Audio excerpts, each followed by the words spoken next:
This podcast is brought to you by Wild Education and by the Big Bat Box.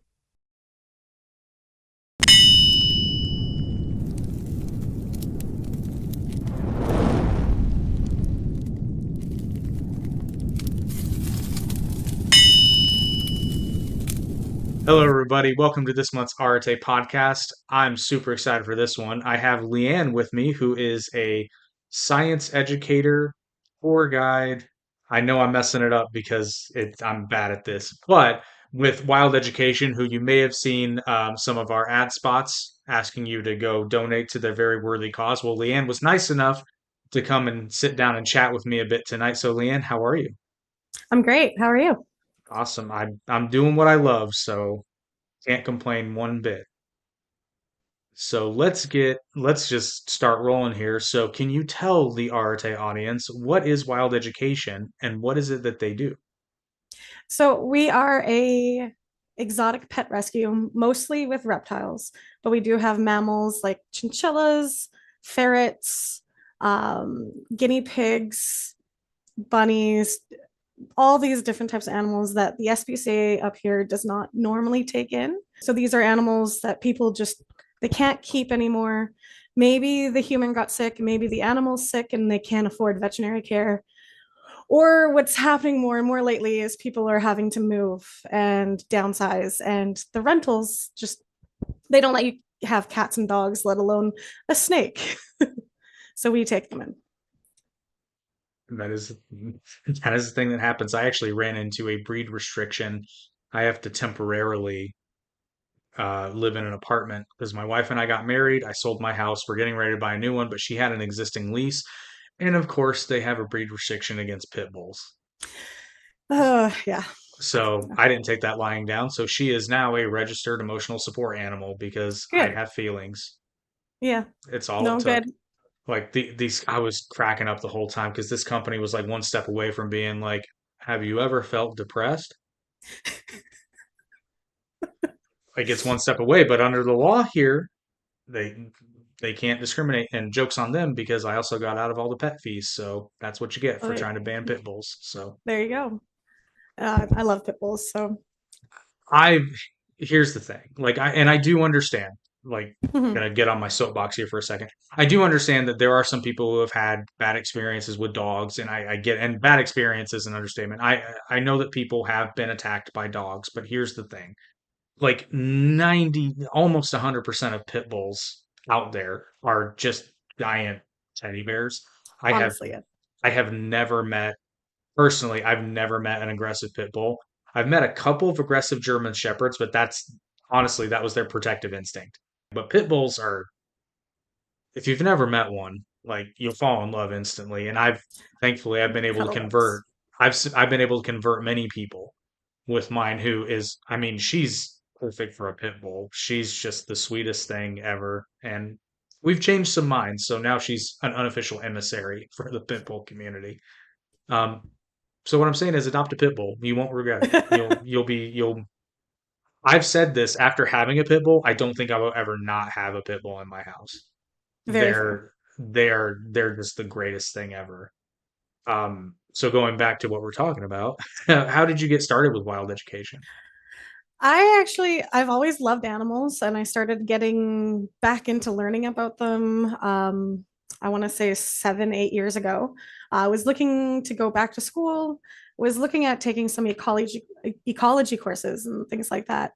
But I was working at a bakery at the time, and then COVID hit, and things kind of got a little weird. But I was able to go back to school and take classes at the local university here. And unfortunately, the bakery did have to shut down as my boss passed away. I was trying to figure out what I wanted to do, and I knew wild education was a thing. So I messaged Mike and just said, "Hey, are you hiring? I'd be very interested in working for you." And it was kind of funny. He literally just posted a job posting an hour before I messaged him.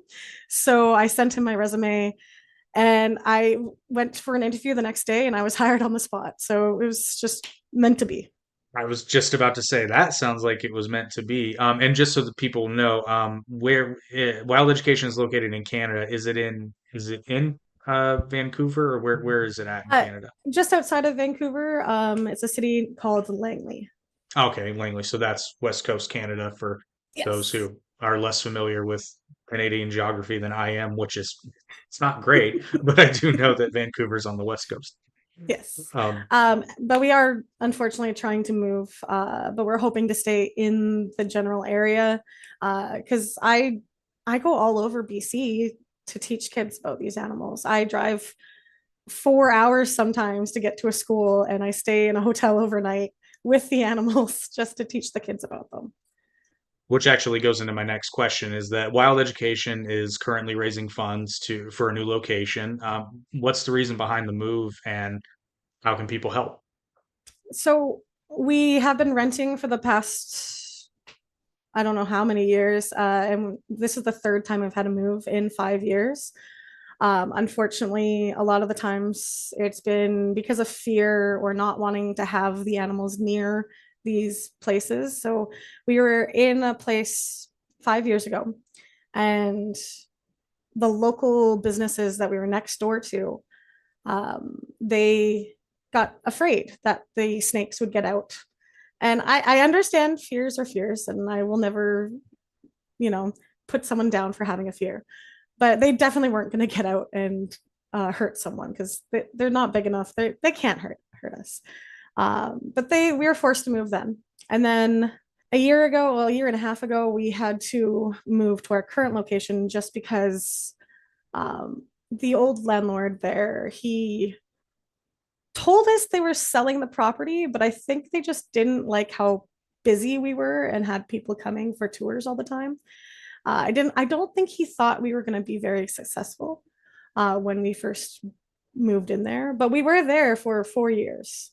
Um, this time we're having to move because the farm that we're renting from, it's a bison and buffalo farm up here in BC, and they actually do some really cool work working with convicts and drug addicts trying to get back on their feet and trying to get back into society, finding good work and things like that. And it's amazing stuff that they do.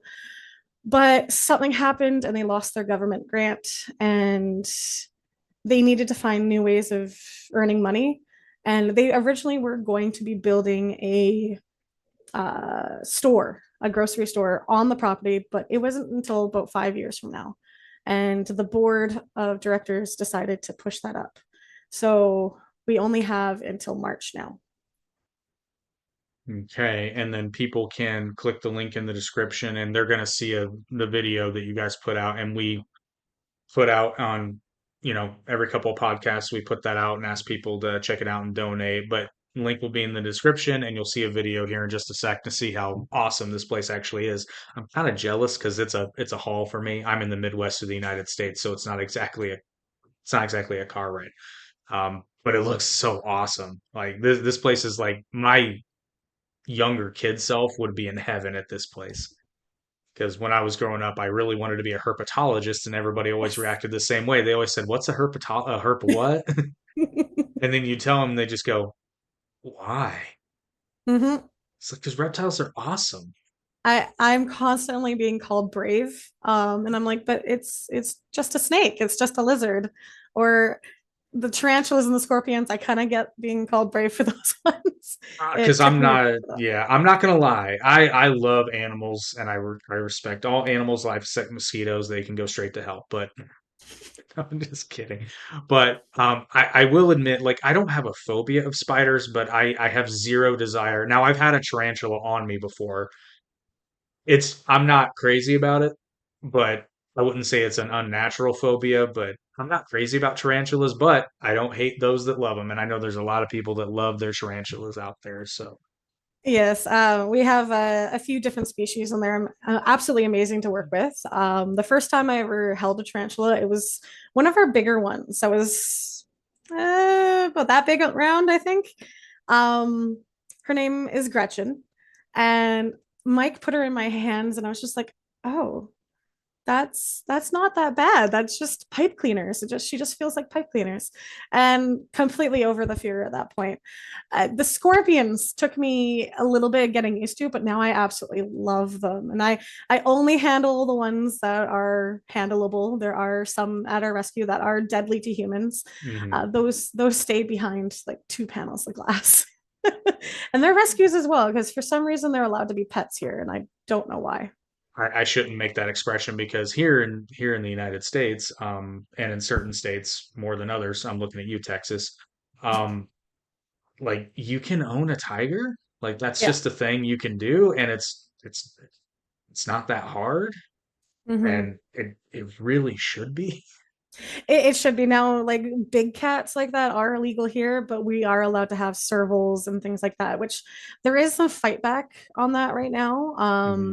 Now, unfortunately, I'm a big fan of regulating and not banning, because And we have a yeah. serval ourselves at the rescue, right? Hmm. And if our sweet boy Gary, if he becomes banned, we would no longer be able to get veterinary care, and we would no longer to be able to have tours if he's a banned restricted animal, just because of the way the law works here. But Hmm. we actually have a huge list of banned animals here in BC. That's a little bit strange, because some of them don't make sense. Like we're not legally allowed to have axolotls because they're a type of salamander, because we're not allowed to have any types of salamanders here because we have local salamanders. And Is I it an invasive species concern, like if it were to get out or they something? they think they say it is, but axolotls, they live in one single lake in Mexico, and they're almost extinct in the wild. So the captive bred population is the only population really in existence, besides I think there's like 100 or something left in the wild. Um, but again, they don't want you bringing home animals from the wild, and I 100% agree with that. I actually tell Hmm. kids that all the time: leave animals in the wild. uh, same thing goes with garter snakes. You're not allowed to have a garter snake here in BC, which again, they don't want you taking them out of the wild. Cool. But tree frogs, we have our chorus tree frogs here that are outside, and we listen to them all the time. But have you seen the like iconic red-eyed tree frog that's on like every single science textbook? Yep. They cannot live here, but for some Really? reason they are illegal, and they're so gorgeous, and it just makes us all so sad. We're not allowed to have any types of tree frogs here. And I understand because you guys are in Canada and it may be different there, Mm. but I would think that you being the wild education being, I mean, education's in the name. I would think that there are some, like with here, I don't know if Canada has an equivalent organization, but here we have the USDA. Mhm. And so a bit of a diatribe, but it'll make sense. In my state, we actually have a big cat rescue, which is an awesome organization, and they, much like you guys do, the vast majority of their rescues are from private owners that thought it would be a great idea to get, a tiger cub, and then it grows to 500 pounds. And suddenly that seems like a very bad idea. And why you would ever entertain having a lion, I don't understand, but people do it. They do have special permits because they can house and they have tours. Now, so the vast majority of their cats are actually not on tour. There's a very Mhm. small number you can see because they are not all of them are aggressive, but some of them are, and some don't do well with stimulation and that kind of stuff. But they have special licenses that they have to get, and they have to renew them. But they are part of it is that they're an educational place. So is that not a thing that you guys can have in Canada, or does it vary by we species? we could get certain permits, but it's very strange here in BC. They A lot of the government agencies lean towards getting approval from the SPCA. And the SPCA here states right on their website that they don't agree that reptiles should be pets at all. They think they should be banned completely. And there's a couple other things going on right now with uh, the government and banning animals and everything. Like actually, as we're talking right now, they're deciding whether my job becomes illegal. They want to completely ban mobile presentations and what they are called petting zoos, because the animals are being taken from place to place to show the kids. they think that the animals are in distress, and I've even been accused of making the animals live in those boxes we transport them in. But snakes and lizards, like they're fine. They're in these boxes. They just sleep. They like the dark. They like the coziness, and it's no different than putting a box like a dog. Sorry, a dog in Crate or a something. Yeah. carrier. Yeah. Yeah, And it's probably worse for the dog. I yeah, would think. It's not for nothing. My cat hates being in his carrier. He screams until he's let out, and that's not yeah, considered animal cruelty because he's going to the vet. yeah. Like, yeah, that seems, and I have conversations similar to this with pretty much all of my friends in Canada. At some point, we'll be on a discussion where, like, to me as an American, that just seems super weird that Mhm. the government would be that intrusive. But it's different here. It's just different. That's why, again, in certain states, you fill out a paper, and you can get a tiger. I think that's a bit extreme, but because most of those tigers end up in sanctuaries that are underfunded and understaffed, Yeah. but they manage to take care of the animals anyway. But the idea of like an iguana being illegal is just very perplexing to me. Or even there's talks like even a bearded dragon and a ball python being illegal. It's so silly. And they were saying how, oh, if you want to keep these animals, you can apply for a permit. The permit would make it so you'd need invasive home inspections, though. Like you'd have to have your home inspected. Now, I'm all for regulation. I do think that you should be able to prove that you've done your research, that you have a large enough enclosure. Mhm. I I want these animals to have good care.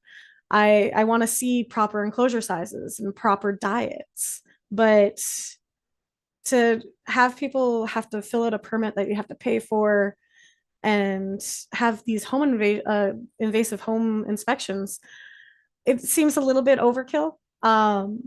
Also, you just know if they're banned, some people are not going to like say, "Hey, I have a bearded dragon." They're just going to keep them in silence, and then Right. that bearded dragon can no longer get veterinary care. We don't Hmm. have enough vets to begin with for exotic pets. There's only 3 or 4 that I know of, and only one that we trust. Um, and just trying to get veterinary care for even just a simple bearded dragon or a snake or anything like that. It's really hard around here.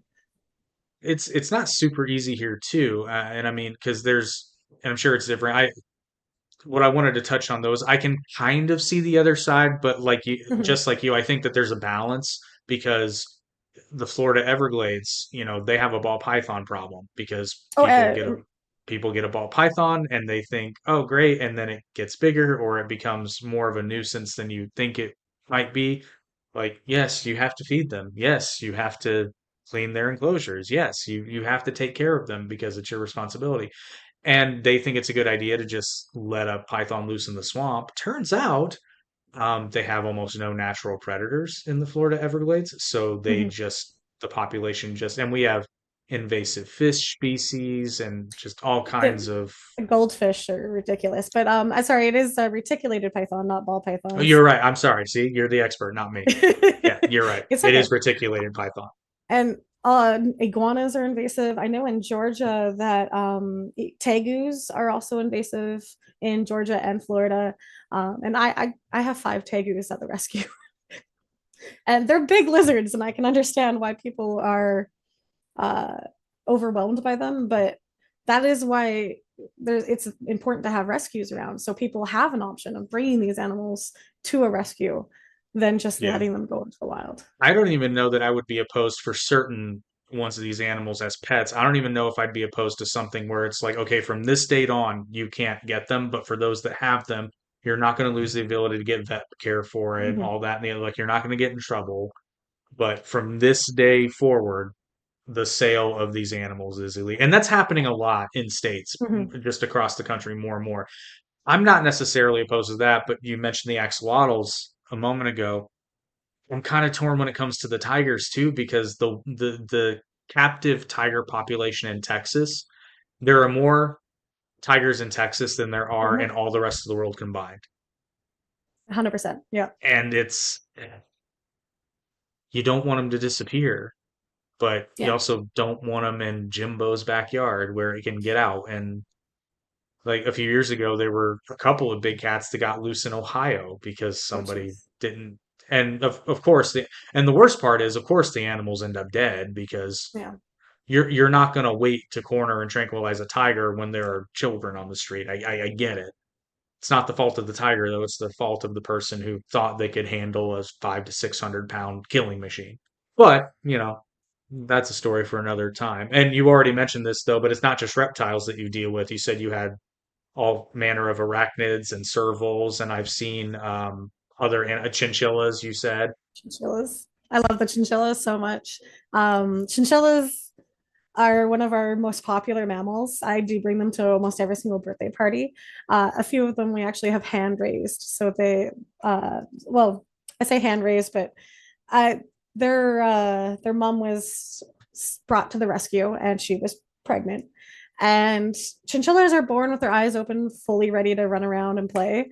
And the mom, I guess we had bonded the few months that she was there, and she would grab my shirt and bring me to her babies by the hand. And then she ran away. Like she wanted me to watch her babies for her. It was really cute. She's like, So hey, sitter, need a break. let's come over here. So That's I adorable. got to hold and play with the little babies their whole life, and now they're 3 years old and the most chill chinchillas I've ever met, and totally don't mind being handled as long as you're not grabbing them. And we talk about that during the shows. And I have one that sits up on my shoulder, one that sits up on my head, and I'll be talking and they'll just kind of like climb all over me while I'm talking to the kids, and it's pretty cute. But they're colony animals. So they live in colonies of 30 to 100 in the wild. So we kind of just let them be wild animals and reproduce. And we now have 16 of them, but we also have an 8 foot by 8 foot by 8 foot enclosure with all these platforms and things for them to climb on. And the best thing in the world is just like 8 o'clock at night when they're awake, because they're crepuscular, awake at dawn and dusk. Uh, Go in there at 8 o'clock at night and just sit down, and then they climb and run around and they climb up on your shoulder. One of them stole my earring once. That was I had to chase that one. But they're Yeah, amazing animals. that's awesome. We're going to take a quick break, and you guys will get to see the video telling you all about wild education and why they need to be relocated. So we'll take a look at that right now.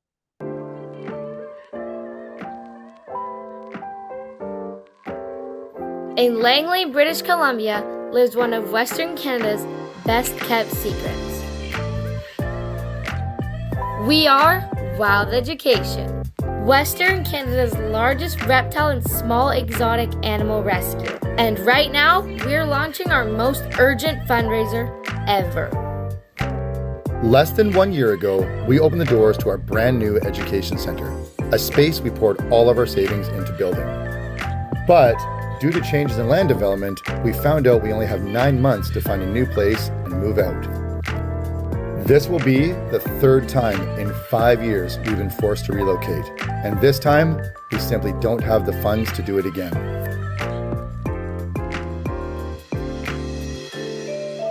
Unlike traditional rescues with puppies and kittens, reptiles don't get the same level of support. But our animals need it just as much because they don't have anywhere else to go.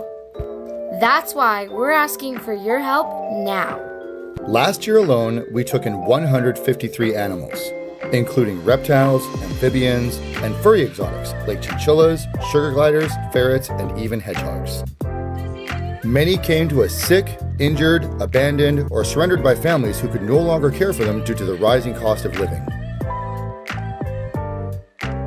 One of those animals was Gary, a serval who couldn't find a home anywhere else in BC after his family broke apart. No one else could take him in, but we did. Because oftentimes, we are the last resort. We are currently also home to 12 rescued sulcata tortoises, some weighing over 120 pounds. But we know more will come in this year, who need lots of space, warmth, and lifelong care. Wild education isn't just a rescue, it's a mission. Our entire rescue is funded by our education program. This program travels to schools and other events to help teach about the natural history, conservation, and responsible ownership of these amazing animals. We give people the knowledge to hopefully prevent animals from ending up in our rescue in the first place. But now, more than ever, the future of wild education, its current animals, its future animals depends on your support. We know it's a lot, but we're trying to raise $1 million to buy a permanent property. A forever home where we'll never have to move again, and where our animals can finally be safe for good. So if you've ever wanted to make a big difference in the life of something a little different, this is your moment. Please visit www.wildeducation.ca to donate or click on the GoFundMe link. We need your help to save wild education so we can keep saving them.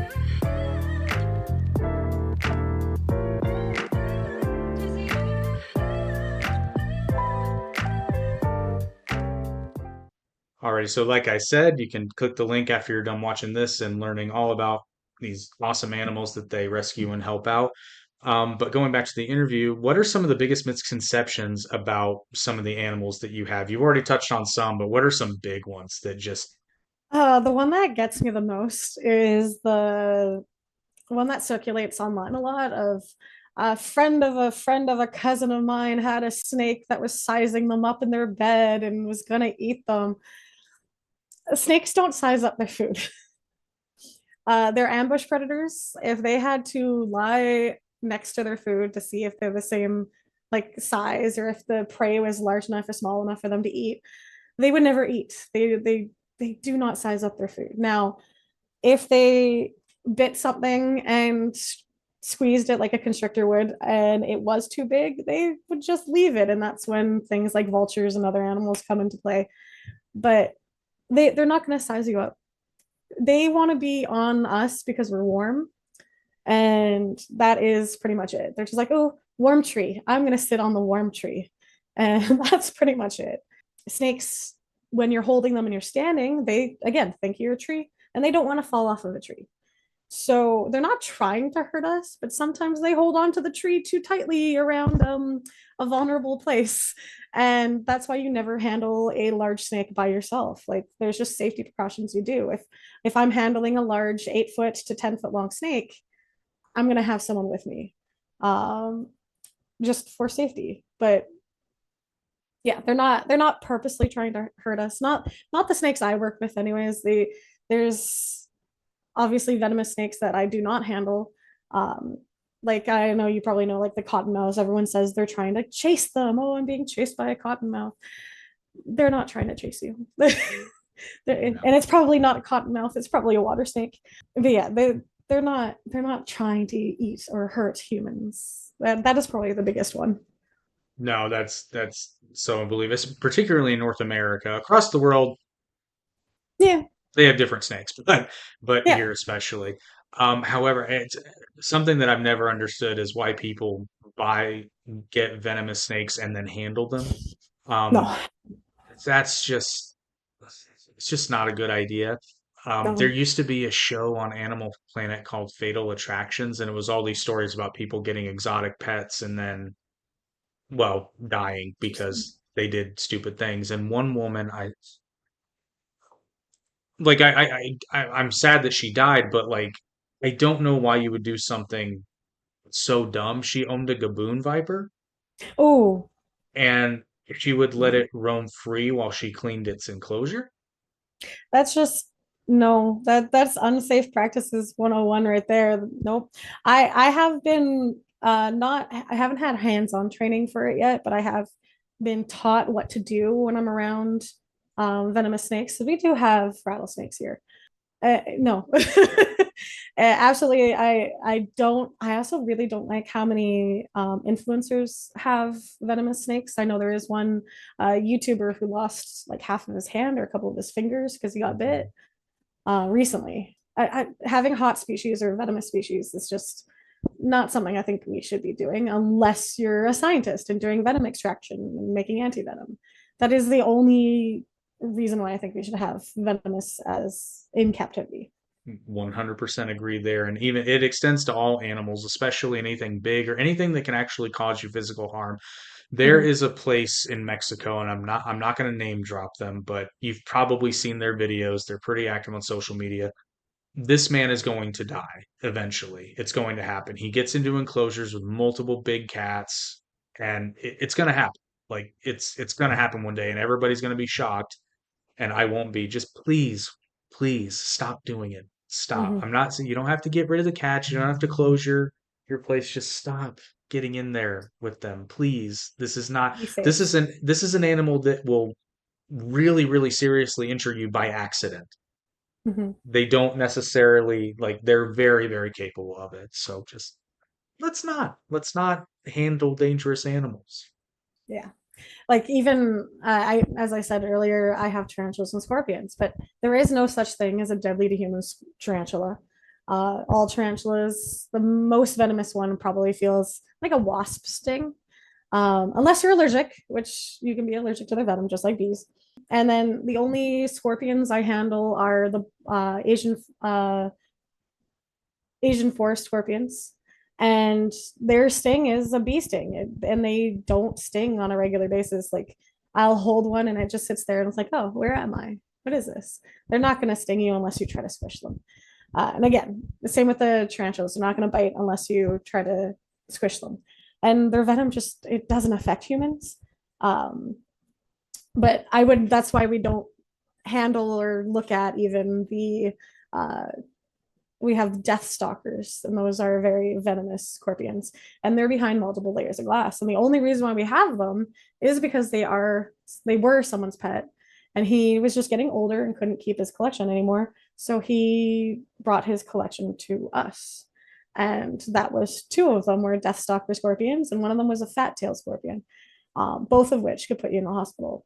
Um, but yeah, we don't want them to be truthful, but there's nowhere for them to go. And there we have the Greater Vancouver Zoo here, and they can't take them. They don't have the facilities to take them, and yeah, no one else is able to take them. So we just have precautions in place because they're animals. They deserve to live too. So And yeah, and that's why I want to say organizations like yours and the many that I've come across, they're so great because it's just like you said, these animals didn't ask to be, put in their situation and they deserve to live. It's not their fault that somebody thought it was a good idea to get a very, very dangerous animal and keep it in their house and then realize their error or just become unable to take care of it. It's not the animal's fault. So yeah. that's awesome that you can give them a home and at the very least let them live out their days in, comfort and being taken care of. So that Yeah. is awesome. As you're probably well aware, reptiles, insects, and arachnids are often overlooked when it comes to just general conservation efforts, particularly by the general public for what are regrettably obvious reasons. But what would you say to people who have a less than savory opinion of these admittedly awesome animals, but they just aren't poster worthy to everyone? They're not the charismatic megafauna. Learn about them. See if you have a place nearby that you can meet them in person. Like ball pythons are a great introduction to snakes because they act like cats. They just curl up into a little ball, want to be somewhere warm, and just kind of look around like, what is this place? Uh, find a place that does what we do at the educational programs and learn about them, handle them.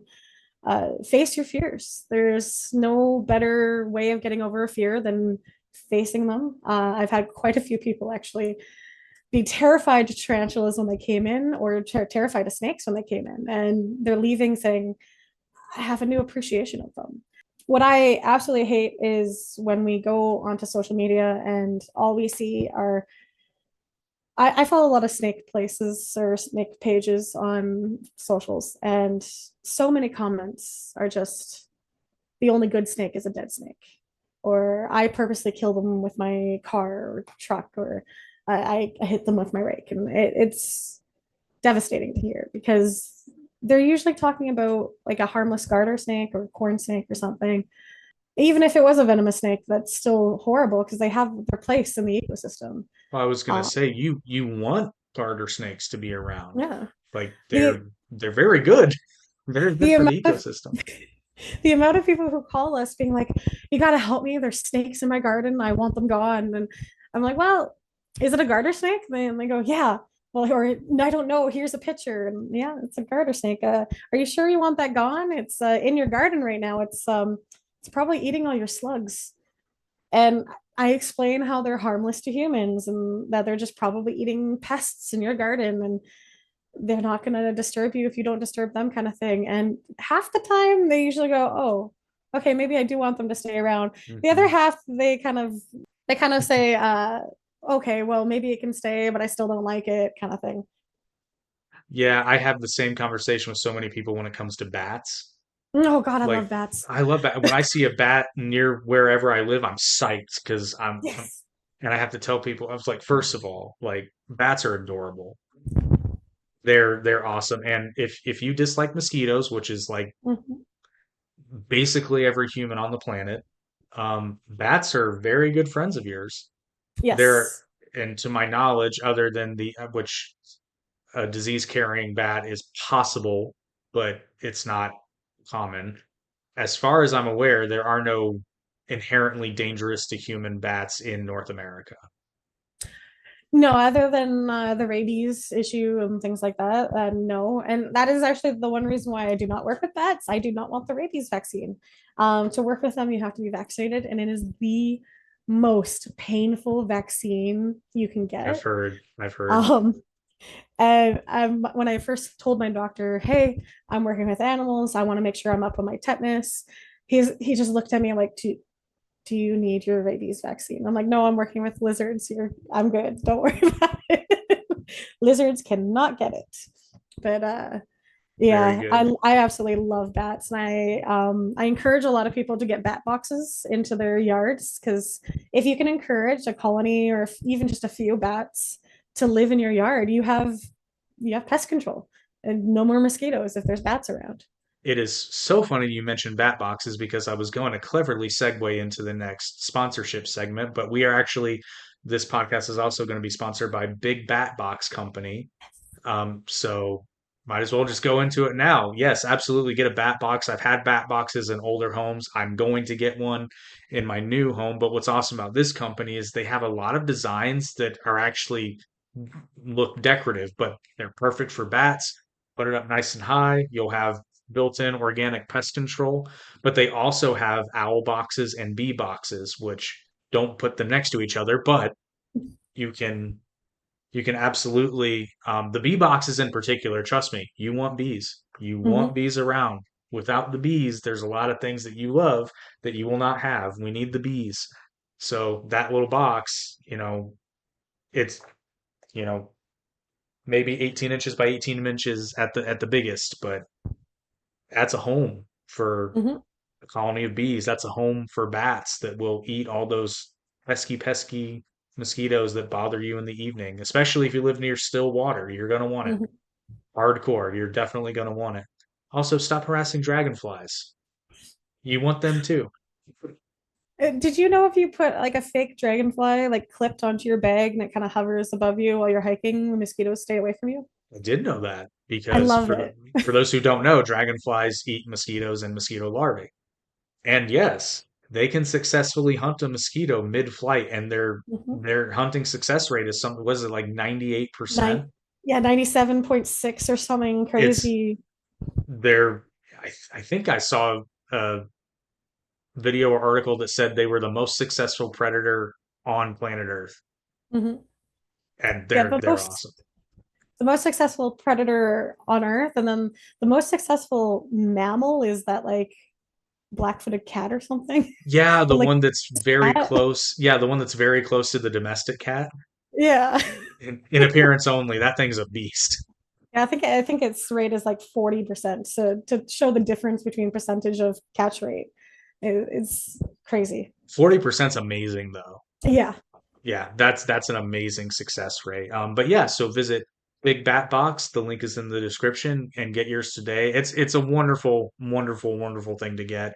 And I mean, I'll never say no to seeing bats around my property because they rock. Continuing on from there, what are some things that people can do in their everyday life to help animals, which we just mentioned one, bat box or habitat, safe Hmm. habitat help. Leaving the leaves. Don't rake up your leaves off your lawn uh, if you live in an area, especially with lightning bugs or what else are they called? Fireflies. Fireflies. Thank you. I don't know why that slipped my mind. If you No, live that's in a funny world, because we call them lightning bugs here too. we call them fireflies around here, but I've been talking to so many people that call them lightning bugs. Yeah, they call them lightning bugs around here. Yeah. If you live in a place that has fireflies, leave the leaves. Plant native plants. Uh, do your research too, because I'll when you go to the store and you see a package of like wild flowers, they might not be your native flowers. So look in your region and see which plants are supposed to live there and plant those. Um, Getting involved in even just a foraging group to get outside. Foraging is amazing to bring awareness to the plants around you, but when you get into the plants around you, you usually start to notice the animals around you as well. And it usually coincides with each other. And it might start a fight, but indoor cats. Yeah, no, that won't start a fight here. That's my cardinal rule. Okay. That is my cardinal rule because I'm also anti-declawing, which Mhm. it Is does illegal that here. it I'm trying to remember. I think it's illegal in my state too, but Mhm. in it can vary. But yeah, indoor cats because they Yeah. are little killing machines and Yeah. they can wreak havoc on wild animals. And plus, it's not good for the cats. It's Like not. In my area, we have coyotes everywhere, and it's they're not a fun common. time. Yeah, they're It's not a common fun here as time. well. They're common here as well. Now we do have like feral colonies that are managed, Mhm. but that's a little bit different. We like the various groups around here, they do try to adopt kittens out that are discovered outside, but at least the feral colony, they're vaccinated and they can live out the rest of their lives the way they want to, but they're taken care of. But yeah, if Yeah. you have a domestic cat, keep it inside. Yeah. Or That's and if it's a cat that absolutely wants to go outside, see if you can harness train them. See if you can leash train them. Because I understand some people think it's cruel to keep them inside all the time, but it, no. well, I'm a, And I'm then a big I'm a big fan of catios if you can yeah, manage it. Like I'm yeah. I'm very hopeful because my wife and I are looking for a house, and we've seen a couple that have like four season rooms, which are like screened-in porches. I'm like, my cat would love that, but I have doubly. My cat needs to stay inside regardless because my cat is FIV positive, Oh yeah. so he cannot get sick because he has. It's not that he has no immune system. He's actually doing really good now, but when he got diagnosed, I thought he was going to die. Yeah. So, and thankfully, I did not follow that emergency vet's advice to just go ahead and put him down.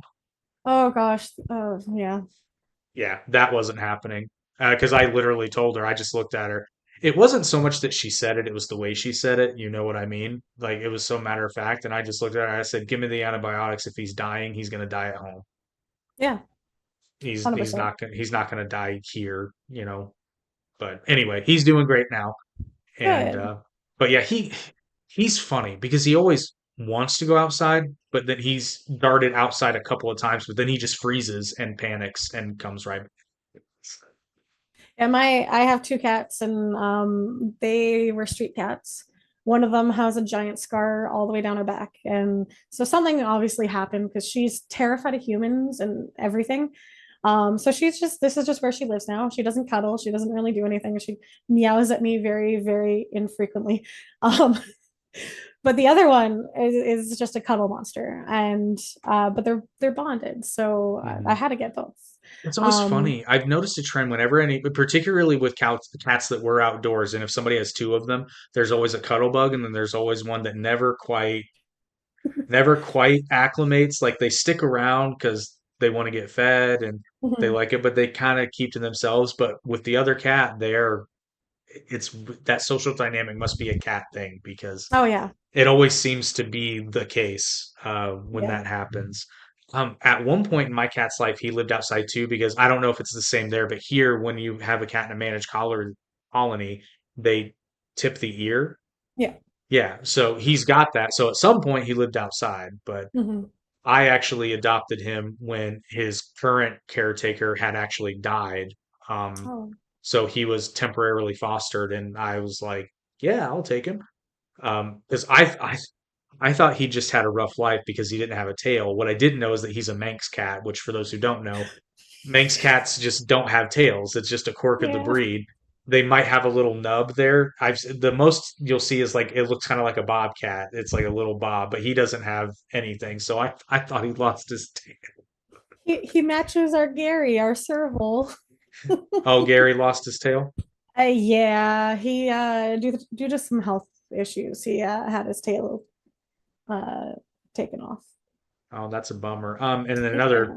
if I may, I would like to Yeah. offer some other advice because I had something happen to me very recently, and just through sheer happenstance, I actually found a bird that had run into glass, and Oh, at first I thought it was dead, but then I noticed it had moved, and I was like, oh God, what do I do now? Because I can't just leave it there. But I didn't know what to do. So, but thankfully, though, I happened to know of a wildlife rescue that was in my local area, and because they had helped us out with a bat that we had found many years ago, but I still had her contact information, and I knew what to do, fortunately. Um, but she took the bird. Unfortunately, he did not make it. oh, Apparently, there was a spinal injury that was just a matter of time, but unfortunately. But my advice to everyone is get acquainted or at least have the contact information that you know is good for a wildlife rescue close to you so that when something like that does happen, you know who to call. yeah. Because if you're That's searching constantly, those minutes can sometimes be the difference between that animal making it and not making it.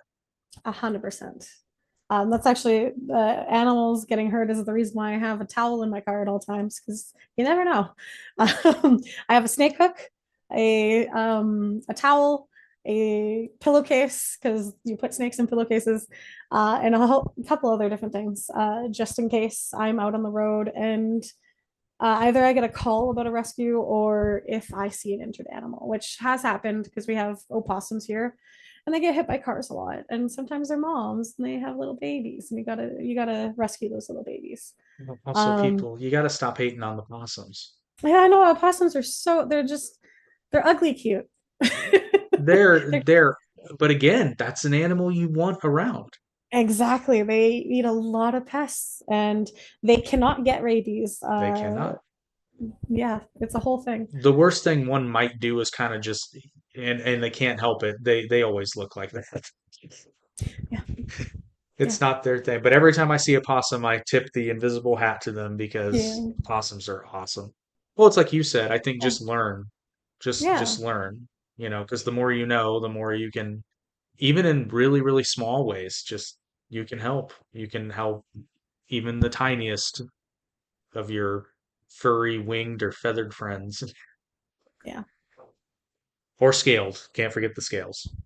I also saw on the website, and this was so awesome when I read it. Wild Education does offer adoption of some animals, and I Yes. was very happy to read the disclaimer that says, "Please do your research before inquiring about your new pet. These animals all deserve an educated home that knows how to properly care for them." Yes, and I'm If actually the one in charge of adoptions. if I had more thumbs, they would be up right now. Like that is awesome. I say the same thing about regular domestic animals though too, because Mhm. the thing that just it irks the living it irks me to no end. And this is much less common now. It was much more common when I was a kid, but it still happens. People, the Christmas puppy. The Easter bunnies. Oh, well, yeah, that's even worse. Hmm. But yeah, the Christmas puppy, the Easter bunny, Yeah. the Christmas kitty, like Hmm. cats are a little bit different because honestly, they're houseplants with legs. Like they're very easy to take care of. But it I have okay, so I have a rule in my house actually was the reason for I got an old breakup. It was actually literally it's me or the dog, and I actually laughed when it happened 'cause I'm like, you can't be serious. But my rule is if I take an animal into my house, it is going to stay here until its dying day. It doesn't matter how Hmm. difficult it is. It doesn't matter how, that's a responsibility that me and my house, we do not take this lightly. Hmm. Is that like I got my dog. I did not want a dog, but Then I saw a picture of her and went, ah, she's a pit bull. I have to Yeah. because I can't send her to a shelter. She'll be one of 80. Like, Hmm. I can't And they're do less that. likely to be adopted. Much less likely, yeah. Um, so, but that is the thing. And same with the cat. When my cat had health problems, I looked at him. I said, "Well, buddy, I don't like it, but we're going to be seeing the vet fairly often. So, Yeah. Yeah. this is the thing that we're going to do." So yeah, if you take in an animal, make sure you know you can handle it. Like the number of people that adopt huskies and have no idea. Sorry, my friend has two huskies, but she did her research first. She's definitely a husky person. But every time I come over there, it's chaos. I love it. In the best way. It's so amazing. You have to be a special person to have certain animals too. Like huskies is a good example. Parrots. A Yeah. lot of people see, especially right now, there's a lot of social media videos of people with parrots that are absolutely adorable, but they're a commitment. We have a macaw and a Goffin's cockatoo, a blue and gold macaw, and a Goffin's cockatoo at the rescue. Ooh. And macaws can live to be 70 years old. Buster, she was born in 1994. And they're long-term pet and they act like toddlers for 70 years. They throw temper tantrums, they throw their food on the ground, they scream at you at like 7 p.m. for attention. But yeah, it's looking after a toddler for 70 years. So you got to be a special person to have these animals. So do your research. It's actually for our adoptions, we make sure everyone knows the lifespan because a 20-year-old gecko that's a long time to have a gecko. They can live so long. Bearded dragons, snakes, they can all live 20 to 30 years for snakes. Wow. Yeah, our oldest ball python before he passed, I think, yeah, 33 years old when he passed. He was an old man. And right now we actually have red tegu. His name is Diablo, and he is 24 this year. And their average lifespan, what they would be recommending people, would be 10 to 15 years. So they can live up to 20, and Diablo's just still pushing on 24. Well, yeah, and don't even get started on certain species of tortoise. Like, Tortoise. Yeah. We have 12, yeah, 12 sulcata tortoises, which is the third largest species of tortoise in the world. Our largest one is 120 pounds, and he's only 35 because he can live average lifespan 70, 80 years, but they can live 120 if you take good care of them. So hopefully we'll have them for a long time. Reina, the boss's daughter, she's the real boss. She's the true boss. She's I think 12, 13 now. She wants to take over the business, so hopefully we can keep going. it sounds like She's she's gonna. she's been handling animals longer than I have, so Wow. yeah, Yeah, she's kind of like a Robert Irwin situation. 100%. Yeah, there's videos of her when she was 4 years old feeding the tortoises. That's It's so awesome. cute. That's awesome. What is something, and you may have already said it, but what's something that people would be surprised to learn about wild education? Oh, surprised to learn that we're not government funded. We have no funding from any government at all. It's all from our tours and birthday parties and school presentations. A lot of people think that we're going to be getting some sort of help that way, but unfortunately, no. Other than that, I'm not sure. No, that We're is very open. surprising. Yeah, that Yeah, is a we're very open. surprising thing. Yeah, we're very, very open about everything that we have online, like what animals we get in and that kind of thing, and how we look after the animals. But yeah, it's no funding, and it is an issue, especially right now, because we can't apply to be an accredited zoo or aquaria without having our own land and building, without owning a building. That is the only way we're ever going to get accreditation. And we do want the accreditation that would keep us from having to close if the laws change. And we already are working towards like making sure we're up to that standard, up to that par, because we know them. we know what the standards are, so we keep up those standards. And yeah, hopefully we can actually buy a place to get that.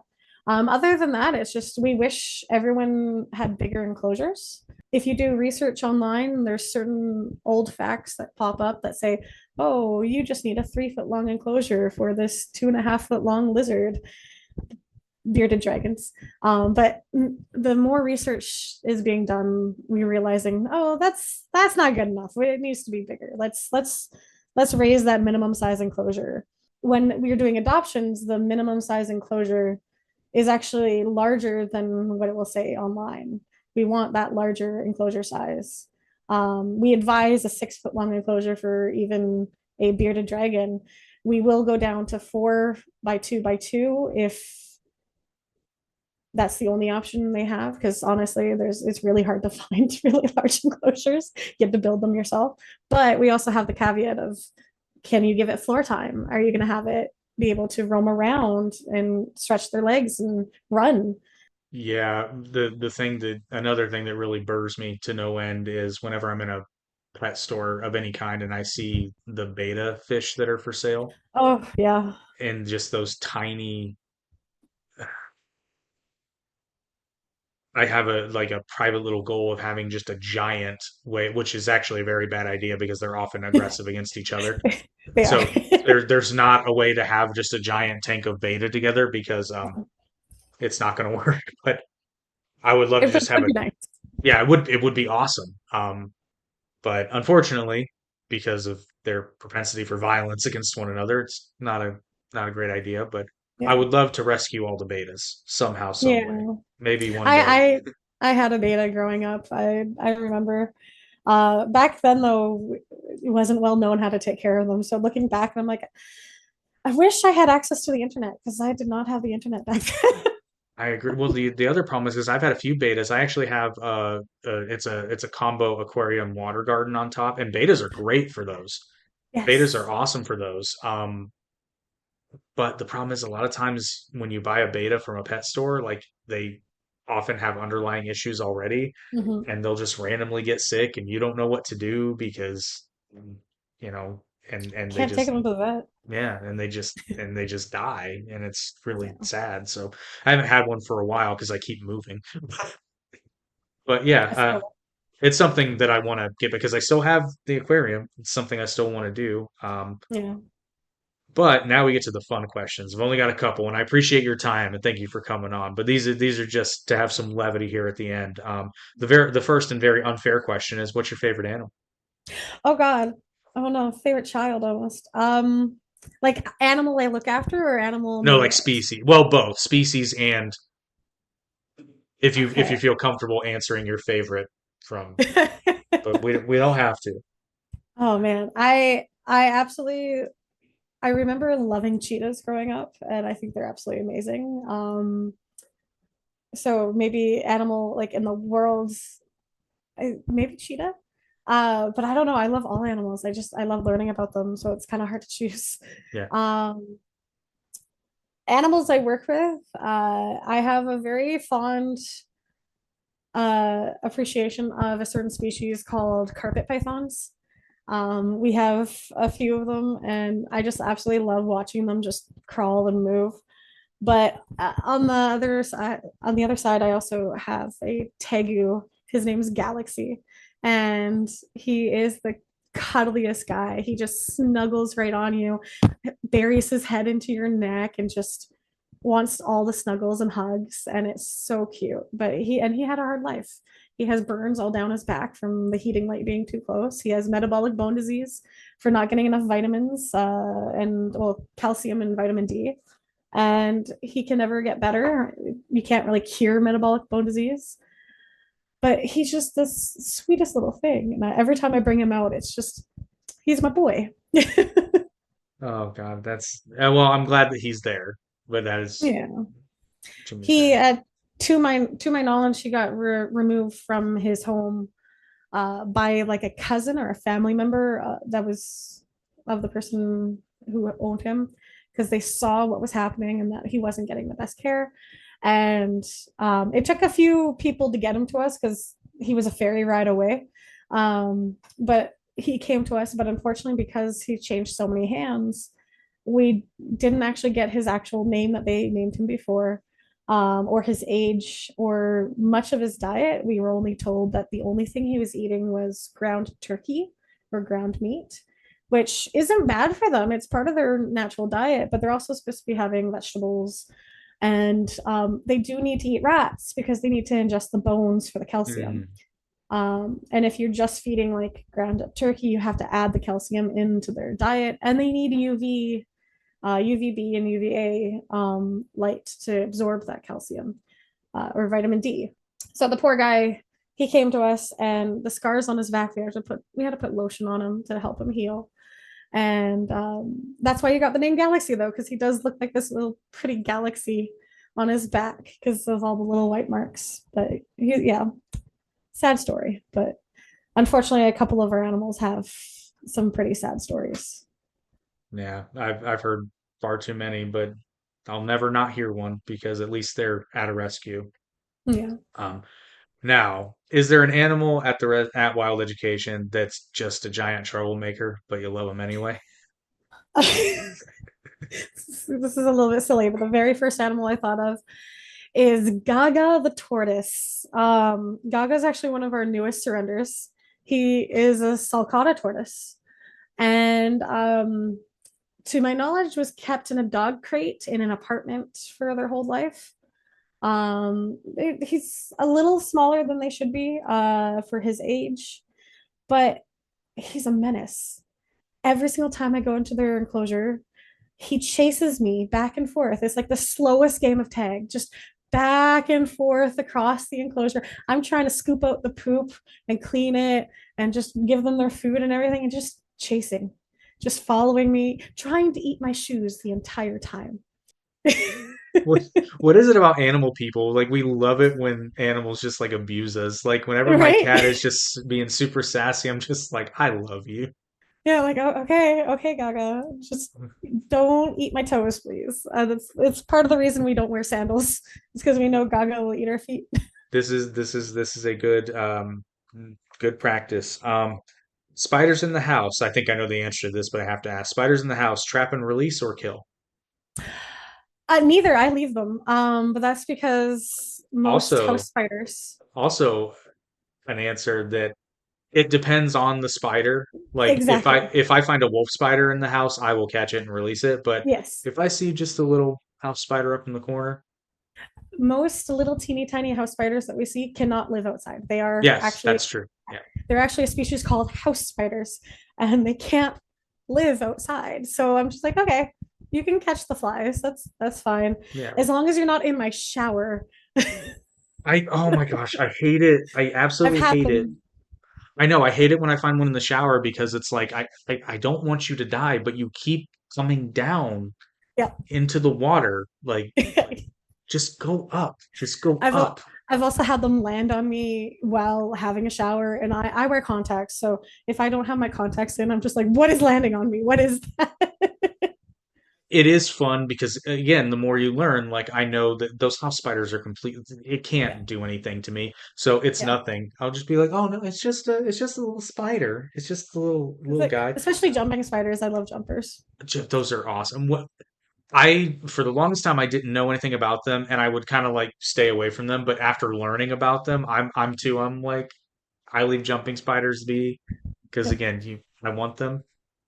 The only spiders I do not touch are black widows Oh sure, for yeah, very good reason. But we have where I am, we don't have true black widows. We just have false black widows, but they still scare me so much because they look exactly like them.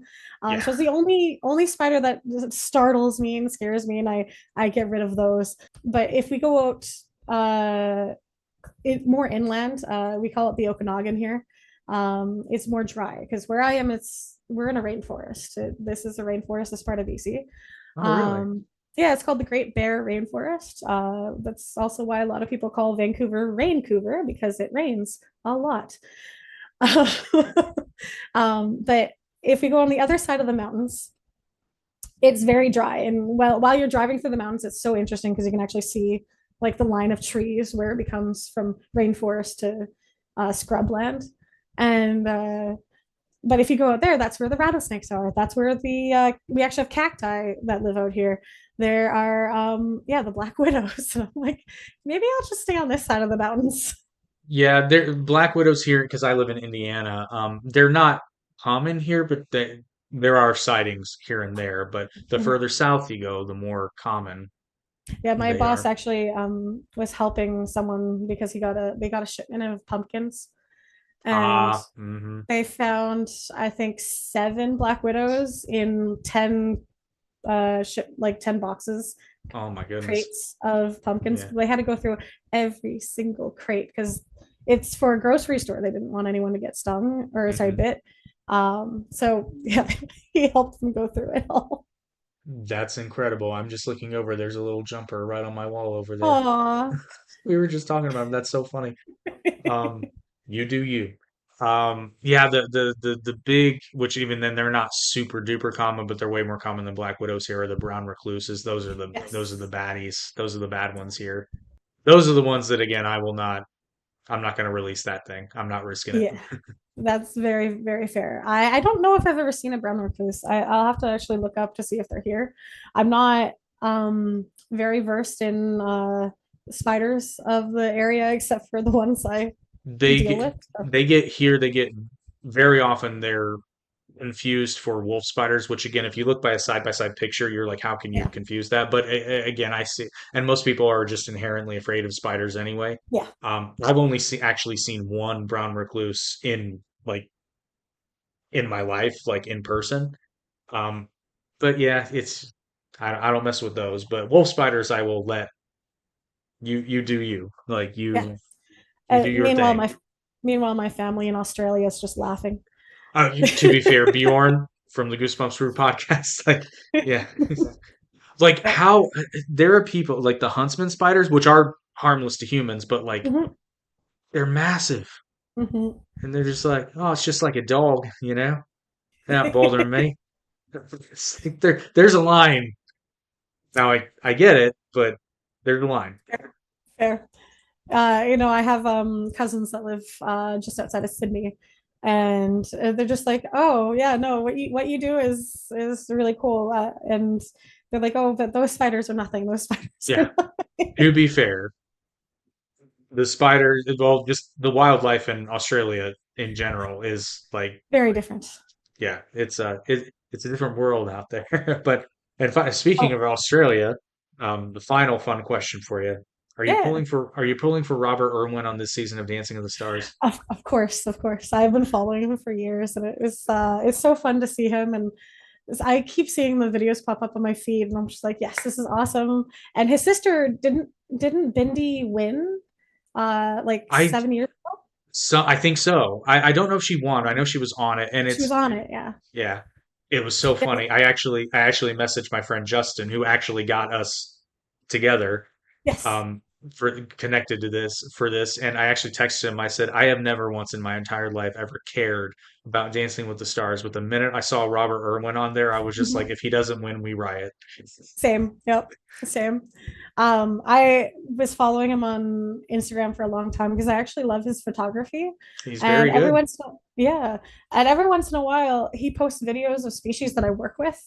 Oh, And I'm just that's like, awesome. oh hey, I know that snake. And it just makes me smile, especially because I know it's said so often, but his dad is the reason why I love animals. I watched a lot of the Crocodile Hunter while I was growing up.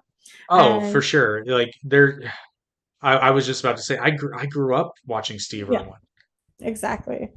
And between the Crocodile Hunter and way back then, it was Kratz Creatures.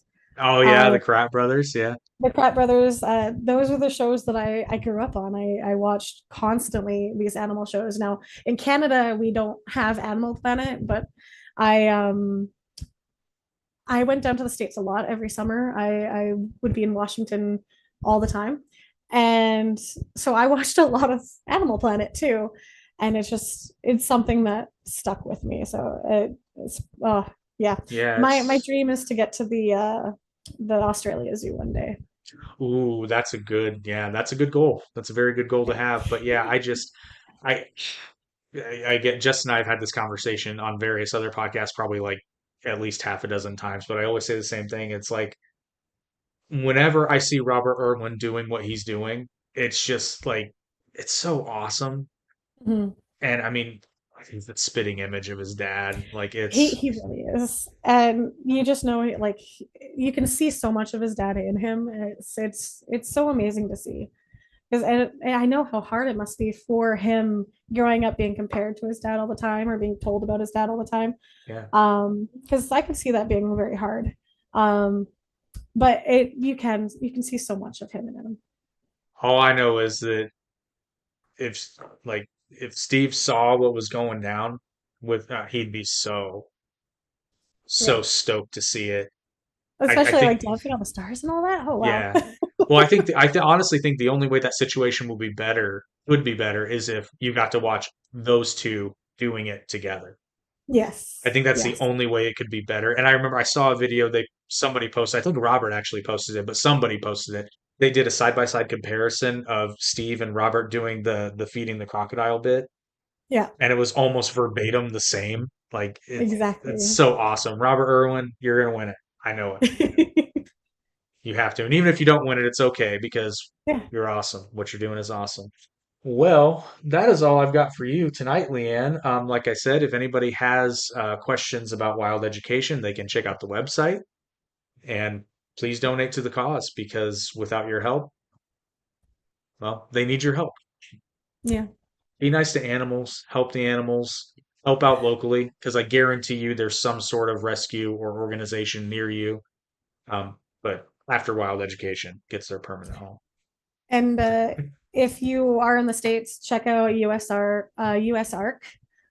They're the reptile community in the States there, fighting for your rights to keep animals like that. There you go. I will make sure that link is in the description so that they can check that out. Leanne, thank you for coming on. It was so much fun, but you have other things to do because I can nerd out on animals until people tell me to leave. So, Yeah, same, same.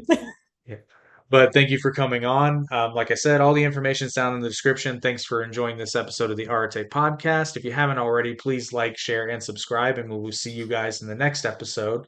And as soon as we get the good news that Wild Education has met their goal and has a permanent home, we will let everybody know. But until then, check it out and donate.